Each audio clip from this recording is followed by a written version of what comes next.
श्रोते हो नमस्ते. आपल्या सर्वांना शुभ दिवस.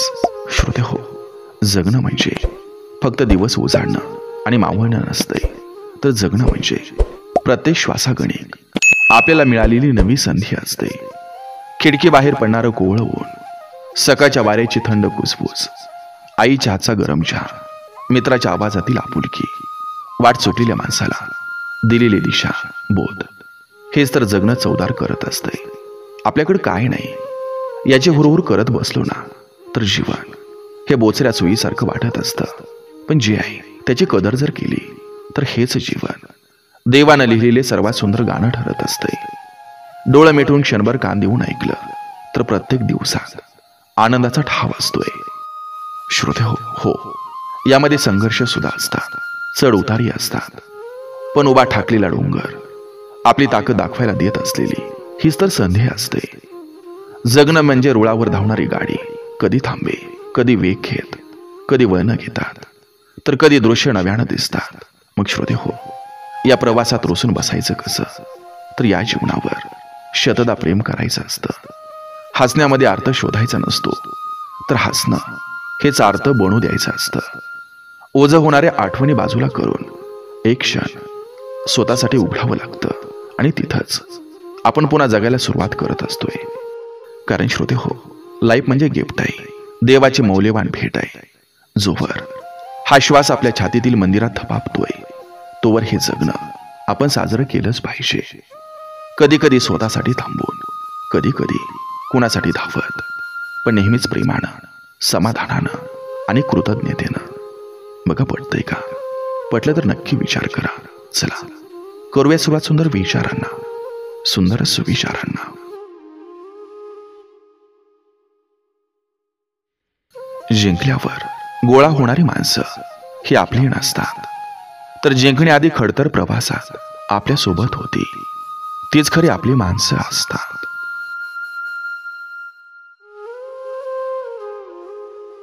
परिवर्तन हा निसर्गाचा नियम आहे.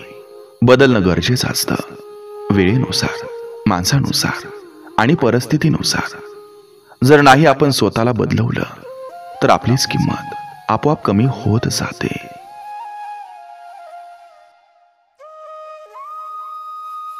दान म्हणजे फक्त वस्तू देणं नव्हे, तर हृदयातून केलेली सेवा असते.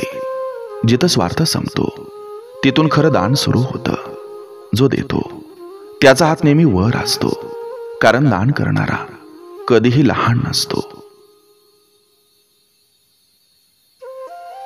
यश प्राप्तीसाठी संघर्ष करावा लागतो, परंतु संघर्ष हा आपल्याला मजबूत आणि संपूर्ण बनवतो. तुम्ही जे विचारता तेच तुम्ही बनता. सकारात्मक विचार करा आणि यश तुमच्या पावलावर चालेल.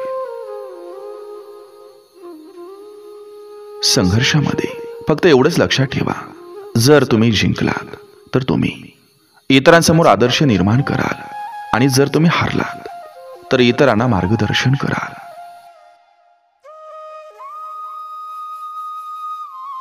खरं सामर्थ्य शरीरात नसून मनात आणि विचारात दडलेलं असतं.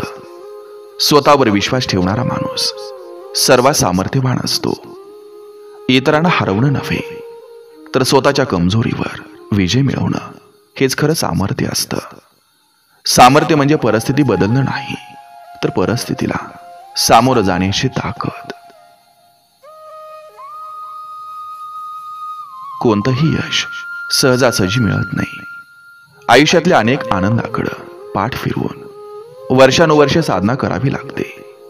सत्य कोणत्याही कसोटीला कधीच घाबरत नाही, पण दुर्दैवानं सत्याला सुद्धा काही वेळा शपथेच्या आधाराची गरज लागते.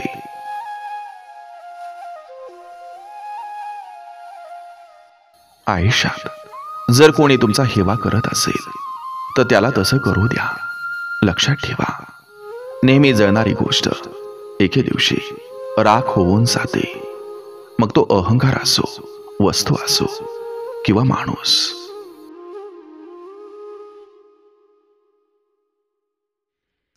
अहंकारात आणि संस्कारात एवढाच फरक असतो. नेहमी इतरांना झुकवण्यात आनंद मानतो, त्याचं नाव अहंकार, आणि नेहमी स्वतः झुकून इतरांना मोठेपणा देण्यात आनंद मानतो त्याचं नाव संस्कार.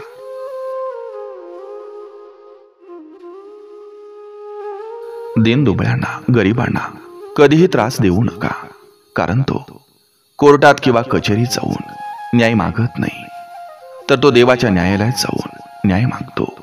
आणि देव जेव्हा न्याय करतो त्यावेळी तिथं कोणताही पुरावा, साक्षीदार, लाच आणि पाठबळ चालत नाही.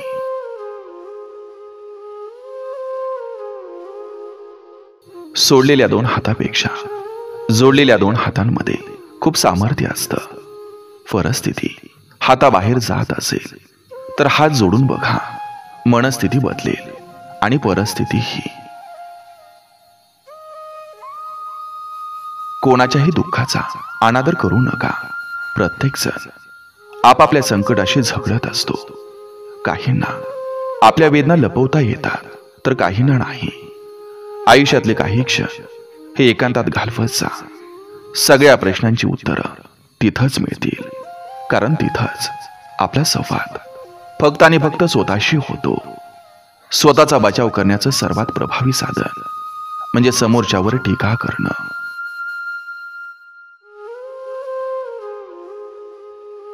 हवेत ऑक्सिजन असतोच, पण माशाला पाण्यातलाच ऑक्सिजन हवा असतो. आपल्या सर्वांचं अगदी तसंच आहे, कारण आपल्या आजूबाजूला चांगल्या व्यक्ती असतातच, पण आपल्याला मात्र मनाला आवडणारी व्यक्तीच हवी असते.